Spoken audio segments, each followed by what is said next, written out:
The stage was charged before a single word was spoken. The lights burned hot, the cameras were rolling, and the audience leaned forward as if anticipating a heavyweight fight. At the center of it all stood Charlie Kirk, polished and commanding, the face of a conservative media empire. He carried himself with the assurance of someone who believed he had the room, the narrative, and the microphone. On the opposite side, however, stood Karoline Leavitt, younger but no less fierce, her presence magnetic, her eyes locked on him like a hawk ready to strike. Charlie's opening words carried the bite of a man used to controlling the narrative. He smirked as he delivered his jab. "Karoline, with all due respect, you're nothing but another voice trying to ride the Trump train. You don't bring new ideas, you just echo talking points. People see it, I see it." His words were calculated, dripping with condescension.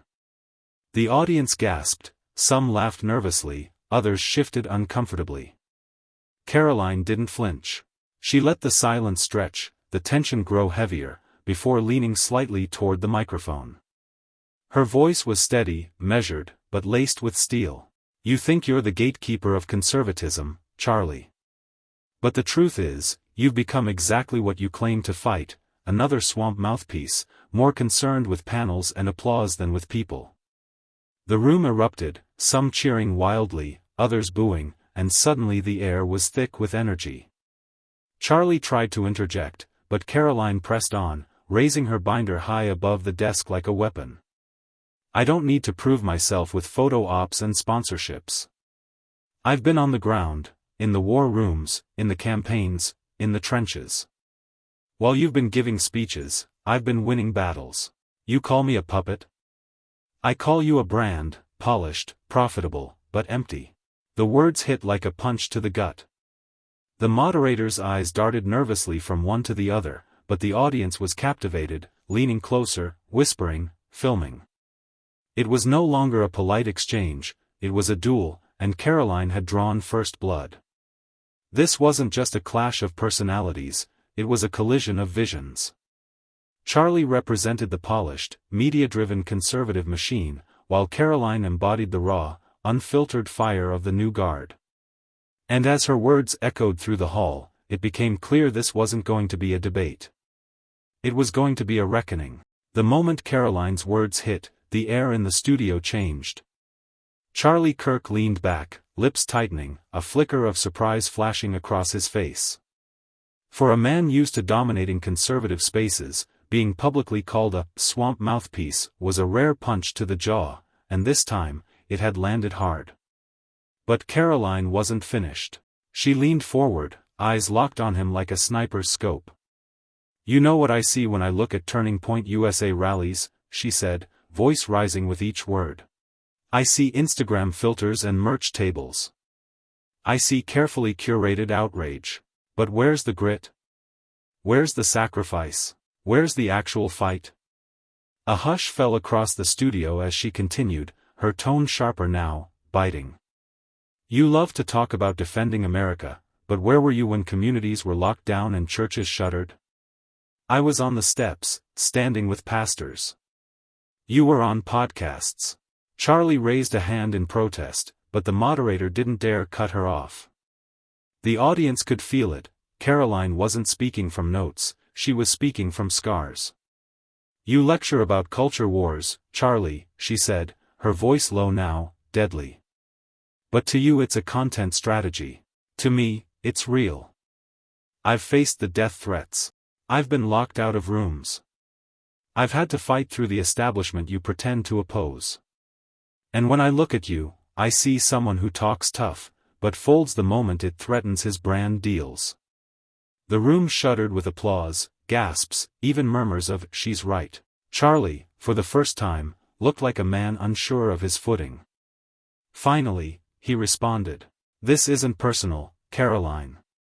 We're on the same side." She didn't even blink. "No," she said coldly. "You're on your side. I'm on America's." That was it. The line. The one that would dominate headlines, trend on every platform, and send clips rocketing through X, Rumble, YouTube, and even MSNBC. It was short, brutal, and unforgettable. Charlie tried to pivot, rattling off statistics and polling numbers to recover the moment, but it was too late. The crowd was with her. The country was watching. And the conservative world had just witnessed something rare, a queenmaker being publicly dethroned. The moderators went to commercial, but no one moved. The producers stood frozen behind the glass. Charlie Kirk sat stiff in his chair. And Karoline? She sat still too, but with a slight, unmistakable smile. She'd come to win. And for the first time in a long time, Charlie Kirk wasn't the one holding the flag. Charlie Kirk wasn't used to silence. Not on his show. Not in front of a live audience. And certainly not from someone inside the conservative movement, especially not a woman who had once been considered a rising star under Trump's wing. But here was Karoline, dismantling him on air without flinching, without shouting, and most terrifying of all, without needing to exaggerate. As the commercial break ended, the lights returned and Charlie's voice tried to reclaim control. Well, he laughed nervously, that's certainly a passionate take from Karoline Leavitt, folks. But let's ground this in facts, shall we? Karoline didn't wait. Let's. Charlie blinked. She leaned in again. Fact, you've platformed every donor-backed candidate who promised America first but couldn't even name the 3 branches of government. Fact, you've edited out voices who call out corruption inside the GOP. And fact, every time a real grassroots fighter challenges the DC machine, you disappear from the conversation. Charlie tried to interject. That's not. Karoline didn't stop. You're not a gatekeeper of the conservative movement. You're a gatekeeper of access, of influence. And you guard that gate with buzzwords, not courage. The audience was quiet, hanging on every syllable. It was the kind of silence that didn't come from confusion, it came from realization. Charlie turned defensive. You think I haven't paid a price for speaking out? I've been banned, demonetized, harassed. And yet here you sit, Karoline interrupted, still booking 6 figures for campus events while actual Americans get fired for wearing the wrong hat. It wasn't just a punch, it was a surgical strike. And the crowd knew it. The moderator leaned forward, sensing the heat. Karoline, are you saying Charlie's sold out? She didn't hesitate. I'm saying he's comfortable. And comfort is the death of conviction. The room buzzed. That line would be clipped, captioned, and shipped across every political telegram group by morning. Conservatives who had quietly grown tired of flashy speeches and no results would repeat it like gospel. Charlie adjusted his mic, his tone shifting. You've got guts, Karoline. I'll give you that. But you know what else you've got? Ego. You think this is about you leading some revolution. It's not. This is bigger than you. Karoline's face didn't flinch. You're right. It is bigger than me. That's why I refuse to let your podcast sponsors define the limits of our movement. Charlie's jaw tensed. The audience exhaled, stunned, entertained, divided. The war wasn't over, but one thing was clear. Karoline wasn't coming for applause. She was coming for the soul of the movement. The tension didn't subside, it tightened like a noose. Charlie adjusted his papers, searching for footing. His voice steadied, but his eyes darted. Let's be honest, Karoline. You're doing this for clicks. For attention. That's the game now, isn't it? Say something loud enough, and maybe you'll get your own show next. Karoline didn't even blink. She leaned forward again, this time slower, deliberate. Charlie, if I wanted a show, I'd buy airtime. What I want is a spine in the conservative movement. What I want is honesty without a price tag. A few people clapped. Others hesitated, unsure if clapping would get them labeled. But Karoline wasn't waiting for consensus. She continued. You sit there surrounded by interns editing clips for social media, talking about saving America while sipping green room espresso, and you think you're risking something? Charlie raised an eyebrow. You think I don't take heat? She cut him off. You take heat because it gets you headlines. I take heat and get death threats. I go into communities the GOP abandoned a decade ago. I speak in rooms where the air feels like it's been sucked out the minute I say, Trump. You want to compare risk? Charlie's smirk faltered. She wasn't done. You've built an empire of influence. Good for you. But somewhere along the way, the mission got murky. You stopped fighting for Main Street and started strategizing for Fox green rooms. A low whistle came from the crowd. Charlie shifted. His charm had lost its shine. You say I want fame? Karoline continued. I want to walk into a grocery store and not see mothers crying because their cart holds ramen, diapers, and regret. I want to stop watching veterans get shoved aside while sanctuary cities get gift baskets. That's what I want. Charlie tried to pivot. So what's your plan, then? You think you're going to single-handedly rebuild the GOP? No, she said. I'm going to remind them who they work for. And if that doesn't work, I'll replace them. The crowd was silent again, but this time, it wasn't awkward, it was electric. People leaned in. This wasn't the usual influencer slap fight.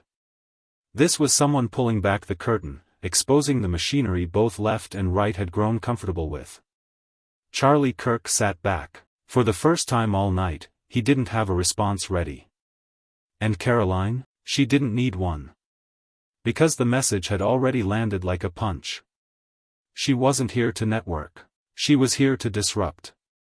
The silence between them didn't last long.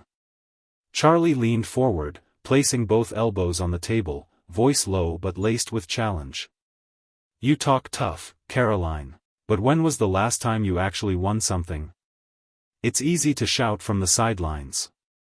Try building a real movement. Karoline stared at him. Then she reached into her folder and slid a single sheet of paper across the desk. Charlie glanced down. It was a precinct map, red dots across blue cities. She tapped one of them. That's Manchester. Last year, I walked that district alone for 6 weekends. No donors. No PAC. Just me, a clipboard, and a pair of boots. I flipped it. You know why? Because I didn't speak like a consultant. I spoke like a neighbor. Charlie didn't touch the paper. Karoline's tone hardened. You can mock my tough talk all you want. But I've stood in town halls where people sobbed telling me they can't afford insulin, while their tax dollars fund free medical care for people who crossed a border illegally. Charlie muttered, It's more complicated than that. No, it's not, she snapped. You've made it complicated. You and your think tank cronies and your college panel jargon. You wrap bad policy in buzzwords and call it leadership. The room was growing warmer, the tension sharp. You keep talking about a movement. I'm not building a movement, I'm building a reckoning. Charlie scoffed. And what happens when your reckoning hits reality? Karoline stood up. Then reality will have to move. She turned to the audience now, addressing not just the crowd in the room but the tens of thousands watching online. You've all seen it. The border crisis isn't a policy dispute, it's a betrayal. The people in power want chaos because it keeps you afraid, and when you're afraid, you'll trade freedom for protection. Then she turned back to Charlie. And you're supposed to be the voice of the young right. But instead, you're the ventriloquist dummy of old money. You don't challenge power, Charlie. You just want a seat at its table. The moderator tried to interject, but no one was listening. Karoline lowered her voice. I didn't come here to debate you. I came here to remind the American people that they still have one weapon left. She held up a copy of the Constitution, and I'll make sure they know how to use it. For once, Charlie Kirk didn't have a clever comeback. Because Karoline Leavitt had just taken the fight to the heart of the swamp, and lit the fuse. The debate was supposed to be over. But Karoline hadn't left the stage. And neither had the audience. The moderator shuffled his notes awkwardly, unsure whether to cut to commercial or let this firestorm play itself out. But no one moved. The cameras stayed fixed. Phones were still recording. Every second was being clipped, shared, and dissected online in real time. Charlie, still seated, tried to reclaim the moment. Look, Karoline, I don't think you understand how hard it is to govern. Rhetoric may win applause, but policy. Karoline cut in with the precision of a scalpel. Policy? You mean the kind you pitch behind closed doors while the people who elected you beg for answers? A murmur rippled through the room. She stepped closer to the edge of the stage. You act like this is complicated. Like there's some grand, unsolvable formula behind why Americans can't afford groceries while DC gets new office chairs and foreign nationals get hotel rooms. But it's not complicated. It's corruption. Dressed up in fancy suits and sold through media puppets. Charlie shifted in his chair, visibly annoyed. That's not fair. No, Charlie, she said, locking eyes with him. What's not fair is the 70-year-old veteran living in his car while you defend policies that send millions to countries that hate us. That landed like a punch. And Karoline wasn't done. You say I don't understand governance? I understand it perfectly. It's supposed to be a contract, between the people and those they elect. But you and your friends broke that contract the moment you decided the American people were just an audience to manage, not a voice to serve. She pointed to the Constitution again. That's not a relic, it's a mirror. And if this country looks broken, it's because the people in power can't stand the reflection staring back. Charlie tried to interject again. Karoline, this. But she raised a hand. No, you've had the mic long enough. The moderator stood, finally making a move. Let's bring this to a close. Karoline ignored him and looked directly into the nearest camera. To every forgotten American watching right now, you're not crazy. You're not alone. And you're not powerless. The people who run this country want you to feel small. But you built this nation, you fund this government. And you still hold the power they fear most, your vote. Your voice, your truth. The room erupted in applause. Charlie looked stunned, not because he had been shouted down, but because for the first time in a long time, someone wasn't playing by the rules of the DC dance. Karoline wasn't just speaking. She was declaring something. And every word of it hit like a warning shot across the establishment's bow. Charlie Kirk finally stood. His composure had cracked, just a little, but it was enough. His lips were pressed tight, his jaw clenched as he stepped forward under the blinding stage lights. You talk a big game, Karoline. But outrage isn't leadership. Sound bites don't pass legislation. Emotion doesn't fix our economy. Karoline didn't flinch. She turned to face him fully. And neither do sellouts. Gasps shot through the crowd. Even the camera crew froze for a beat. The tension in the studio had transformed into something electric, like the air before a storm. You know what doesn't fix our economy, Charlie? Karoline said, stepping toward him. Giving tax breaks to billion-dollar firms while family farms shut down. Pushing immigration loopholes while blue-collar workers fight for wages that used to mean something. Charlie tried to deflect. You think it's that simple? Karoline nodded slowly, deliberately. No. I think you've made it complicated so you can keep blaming someone else, the left, the system, the agencies, the media, while collecting checks from donors who want to keep it broken. The audience was locked in, silent, but clearly with her. You built a brand around calling out corruption, she continued. But now you cozy up to the very machine you once condemned. You want to be a power broker? Fine. But don't pretend you're still a voice for the forgotten when every decision you make smells like compromise. Charlie bristled, you've never even held office. You don't know what it's like. I've stood on factory floors at 6 a.m. talking to men who haven't had a raise in a decade. I've sat with mothers in broken-down schools where the heating barely works while illegal immigrants are bused to air-conditioned housing, she fired back. Don't talk to me about what I don't know. The room was split now, not between Karoline and Charlie, but between those who just witnessed business as usual, and those who realized they'd just seen it get torched. Karoline stepped back and looked straight into the lens. I don't want power. I want accountability. And if the system you're defending can't deliver that, then it's not just failing, it's betraying. Charlie shook his head, muttering, "This is why we lose." But Karoline cut him off again. "No mic, no prompt, just a voice that wouldn't yield. This is why we fight." And for the first time, even his own supporters weren't sure who had won the room. Backstage, the temperature didn't drop, it only thickened. Charlie stormed into the green room, yanking off his mic. His team followed, murmuring about optics, damage control, clippable moments. But the rage on his face told the real story. He hadn't expected to get outflanked, especially not by her. Karoline walked in a few moments later. Calm. Composed. No entourage. Just a battered constitution tucked beneath her arm.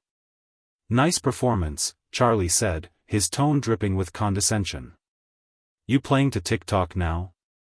Karoline stopped mid-step. "No. I'm playing to the 300 million Americans who are tired of being lied to, by the left and by people like you." That hit square in the chest.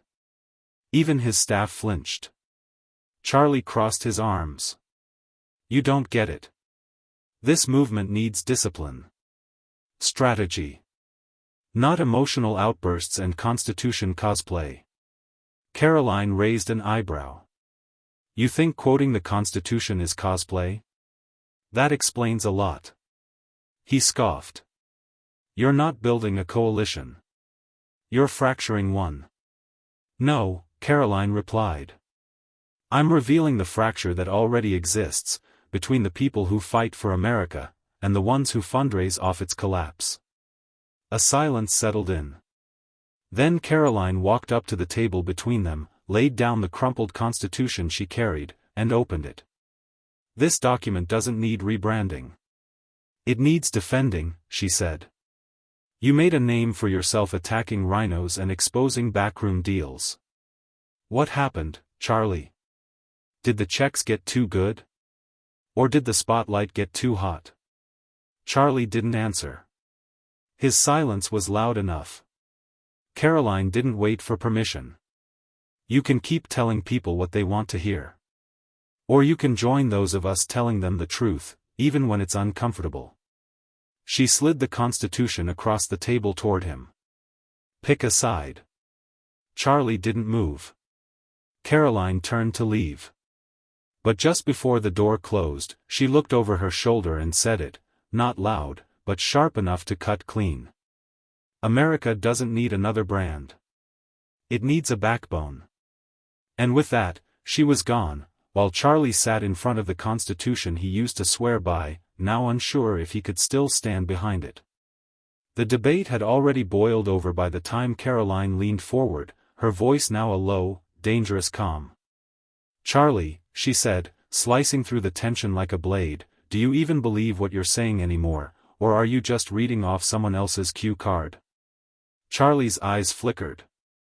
For the first time, he hesitated. The audience leaned in. Karoline didn't let up. "You call yourself anti-establishment. You mock the swamp. But here you are defending lobby-crafted immigration deals and selling out grassroots Americans who trusted you. You're not fighting the machine, Charlie, you're oiling it." The studio fell quiet. Charlie's response came slowly. "You don't understand the compromises it takes to get things done in D.C. Karoline's lips curled into a tight smile. "No, I understand exactly. That's why I stayed out of those rooms.